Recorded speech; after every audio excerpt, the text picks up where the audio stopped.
오늘 우리 주신 하나님 말씀 누가복음 22장 39절에서 71절까지의 말씀입니다.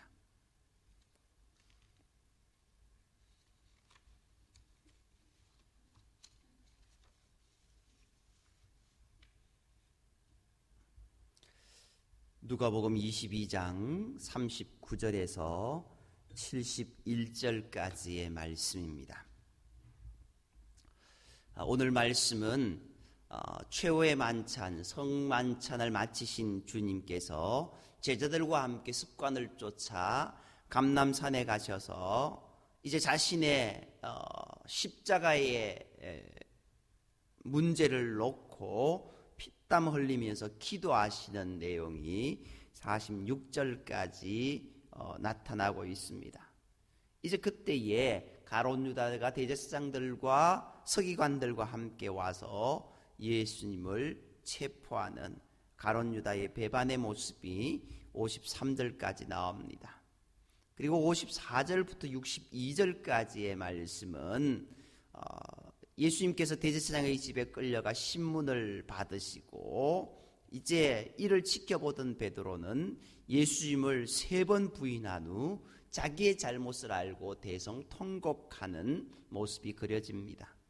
그 후에 예수님께서는 공회에 끌려가셔서 자신이 메시아이심을 분명히 밝히시는 내용이 나타나고 있습니다. 오늘 말씀을 통하여서 주님의 기도의 모범을 우리도 그대로 따라야 될 것, 우리가 어떻게 기도해야 될 건지, 어떤 삶을 살아야 될 건지에 대해서 결단하는 시간이 되기를 원하고, 또 주님을 부인하는 어리석은 인생이 아니라 끝까지 믿음을 지키는 자가 되도록 결단하는 시간이 되기를 소망합니다. 우리 39절부터 한 절씩 교독하도록 하겠습니다. 제가 먼저 39절 교독하겠습니다. 예수께서 나가사 습관을 따라 감람산에 가시매 제자들도 따라 갔더니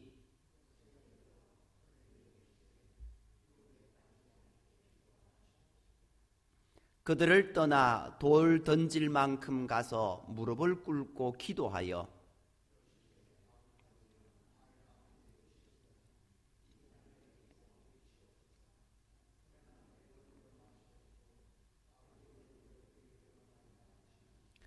천사가 하늘로부터 예수께 나타나 힘을 더하더라.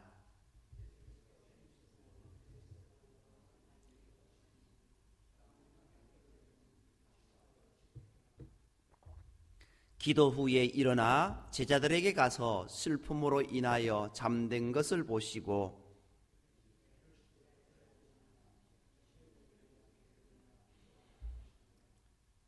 말씀하실 때에 한 무리가 오는데 12 중에 하나인 유다라 하는 자가 그들을 앞장서 와서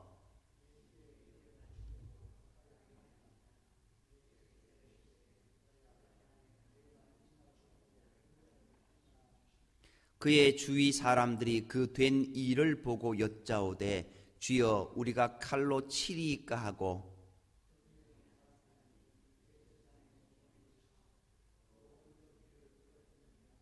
예수께서 일러 이르시되 이것까지 참으라 하시고 그 귀를 만져 낫게 하시더라.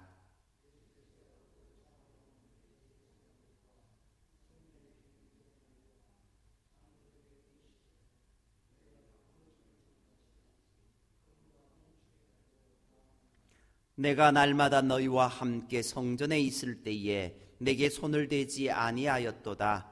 그러나 이제는 너희의 때요 어둠의 권세로다 하시더라.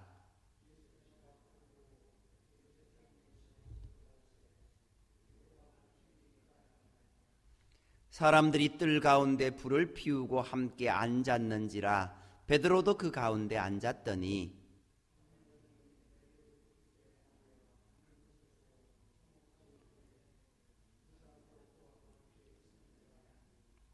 베드로가 부인하여 이르되 이 여자여 내가 그를 알지 못하노라 하더라.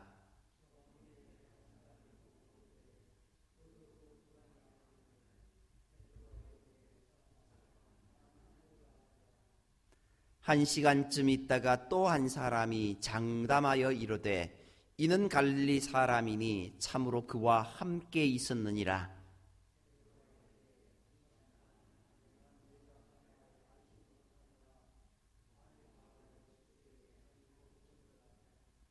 주께서 돌이켜 베드로를 보시니 베드로가 주의 말씀 곧 오늘 닭 울기 전에 내가 3번 나를 부인하리라 하심이 생각나서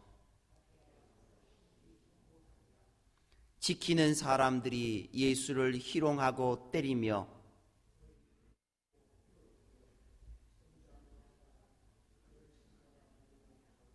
이 외에도 많은 말로 욕하더라.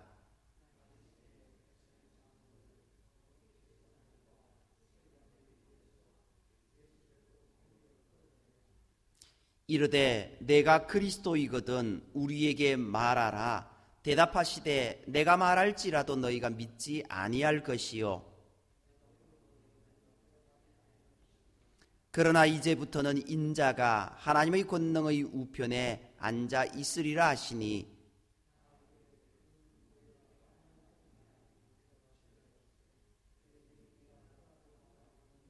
다 같이요. 그들이 이르되 어찌 더 증거를 요구하리요 우리가 친히 그 입에서 들었노라 하더라. 아멘. 주님은 제자들과 유월절 말찬을 나누시고 감람산에 올라 기도하셨습니다.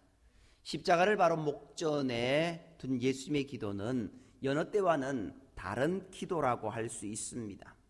주님의 기도의 내용에서 십자가의 고난의 잔을 앞에 놓고 인성적으로 고민하고 갈등하는 모습을 보게 됩니다. 그러나 이렇게 이야기하는 것은 주님의 고난이 무엇인지를 바로 깨닫지 못하는 모습입니다. 과연 주님의 고난이 무엇일까요?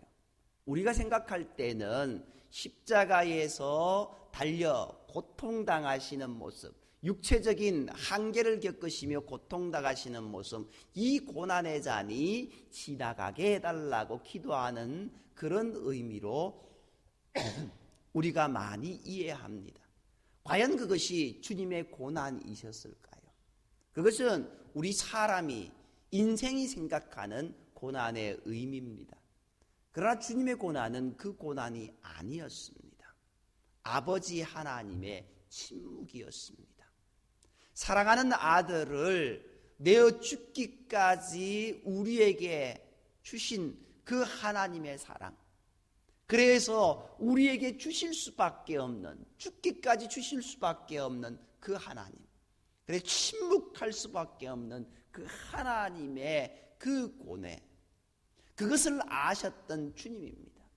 그리고 그 하나님의 침묵하심에 정말 머리둘 곳조차 없는 그 예수님의 모습이 되었던 것, 그것을 가지고 이 고난의 잔, 이 잔을 내게 옮겨달라고, 아버지 왜 침묵하십니까? 나는 당신의 아들이 아닙니까? 라고 하는 그 고난이 더 큰 고난이었습니다.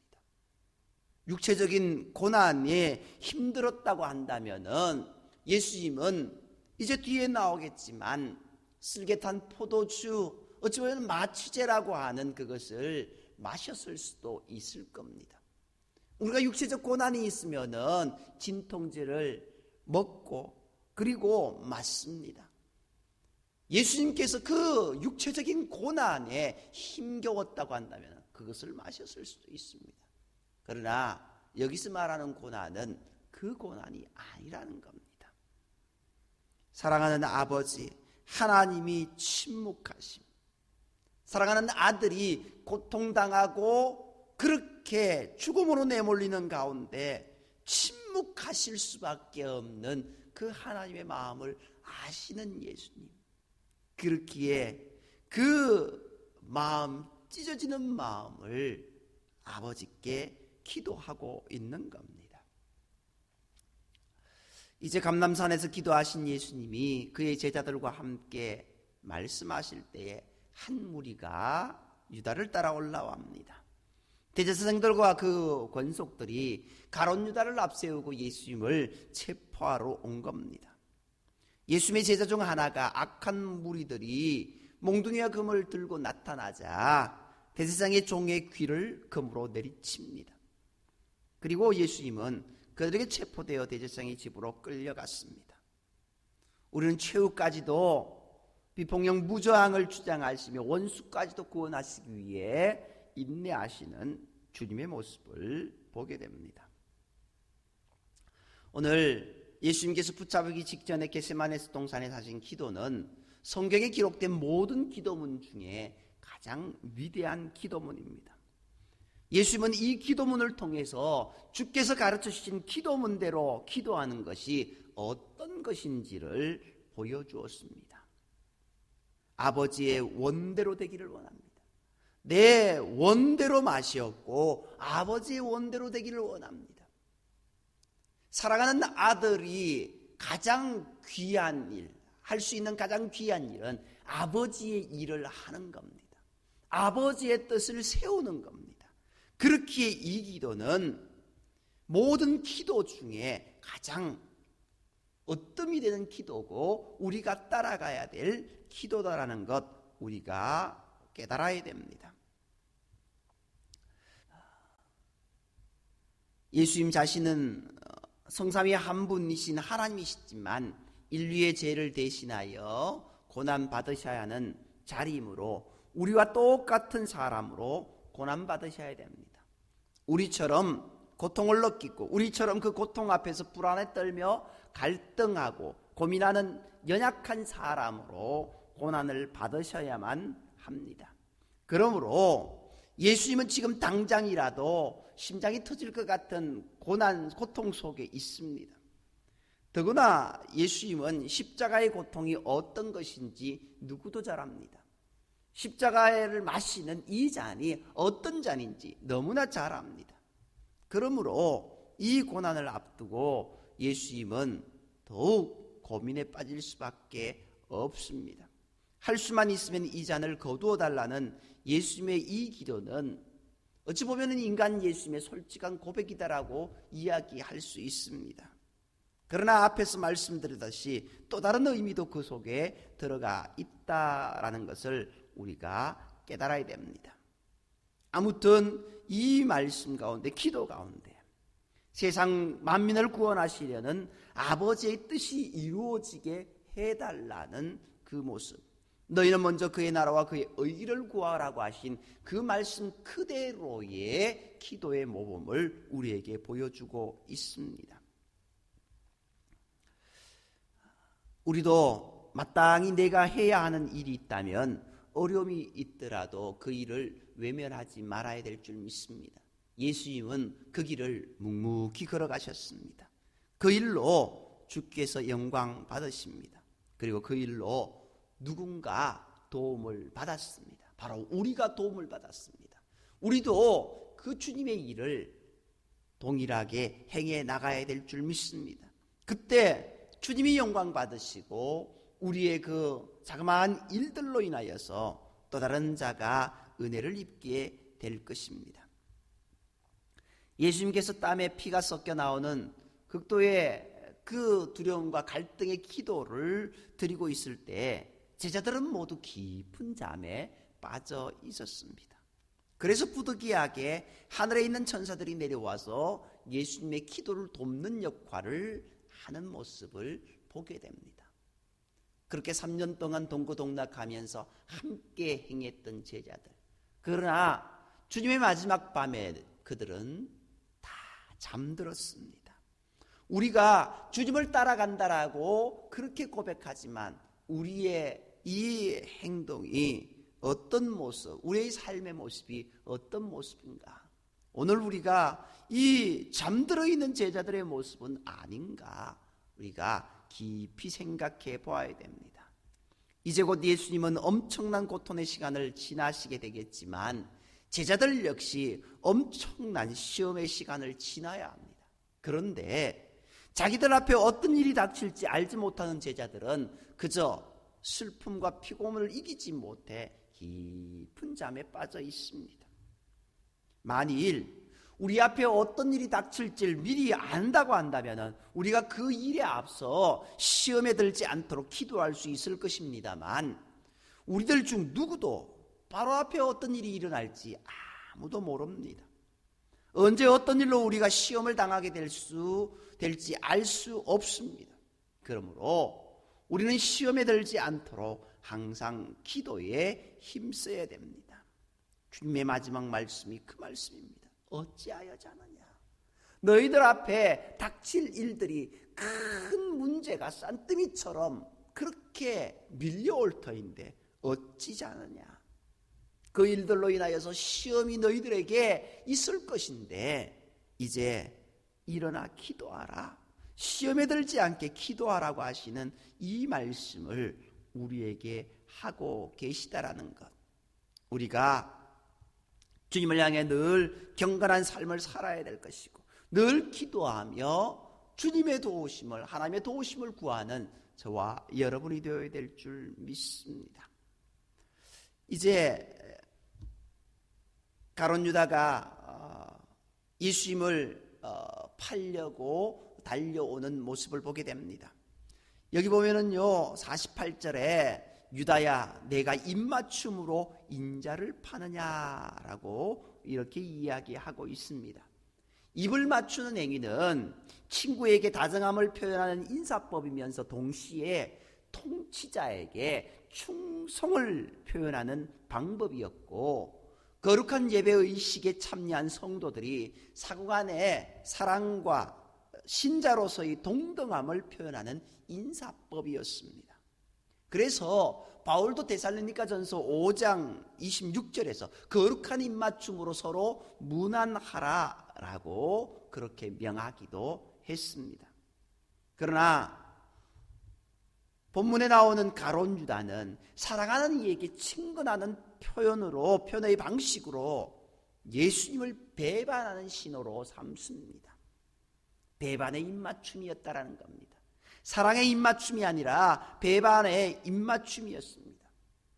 파멸로 인도하는 사랑의 입맞춤은 사탄이 사람을 파멸로 이끌 때 사용하는 가장 흔한 방식입니다. 달콤한 입맞춤. 이미 사탄이 들어간 가룟 유다는 사탄의 방식대로 겉으로는 예수님을 사랑하는 것처럼 사랑의 입맞춤을 하려 하지만 실상은 예수님을 팔아 넘기는 일을 하고 있는 겁니다. 한마디로 가증한 입맞춤이라는 겁니다. 가증한 입맞춤을 당하는 자로 하여금 구역질나게 할 만큼 역겨운 것을 느끼게 합니다. 그러므로 가룟 유다의 이 배반의 입맞춤은 예수님께서는 십자가를 향한 마지막 시험거리였다라고 할 수 있습니다. 그것이 왜 그렇습니까? 주님은요, 이것까지 참으라라고 말하고 있습니다. 가룟 유다의 이 가증한 입맞춤, 이것까지 참으라. 검을 들고 몽치를 들고 왔는 그들 때문에 그렇게 말씀하시는 것 아니다라는 겁니다. 이처럼 이 세상의 즐거움에 속해서 이런 흉악한 윤계가 숨어 있다는 것을 우리는 기억해야 됩니다. 우리가 세상에서 웃고 즐기는 동안 악한 마귀가 우리의 영을 파멸로 인도하고 있다는 것을 잊지 말아야 됩니다. 그러므로 항상 긴장하고 우리의 영을 살피는 저와 여러분이 되어야 될 줄 믿습니다. 오늘 이 말씀 참 내용들이 많습니다. 이제 이후에 예수님이 체포되어 대제사장 뜰에 이제 붙잡혀가서 신문당하게 됩니다. 그 가운데 베드로가 멀찍이 따라가는 모습을 보게 됩니다.